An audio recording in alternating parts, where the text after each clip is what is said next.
Join Stella Academy, Goa's best coaching for IIT, JEE and medical exam preparation. Register today for Stellar Talent Search exam. Admissions are open for repeaters medical batch for NEET 2021. The order which has been passed by the speaker and which we have gone through appears to be against the spirit and the intent of the 10th schedule.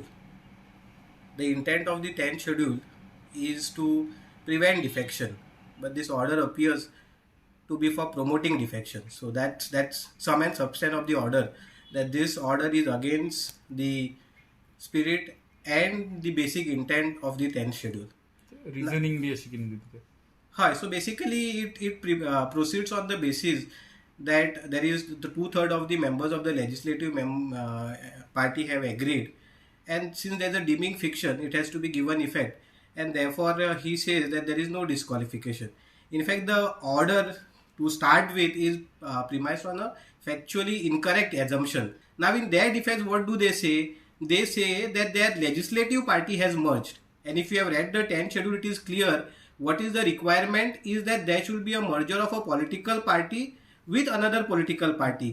They in their own written statement say that their legislative party has merged, which means that the political party has not merged. Therefore, where is the question of a valid merger?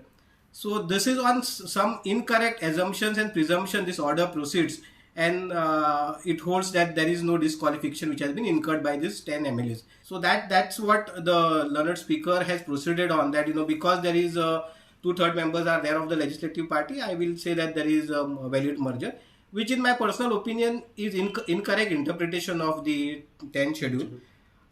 He also says that again he says that because there is a 2/3 members agreeing, I feel that there is a valid merger. Okay, आता काँग्रेस पार्टीने किने decide केला they are challenging this order वा they appeal किने करतले?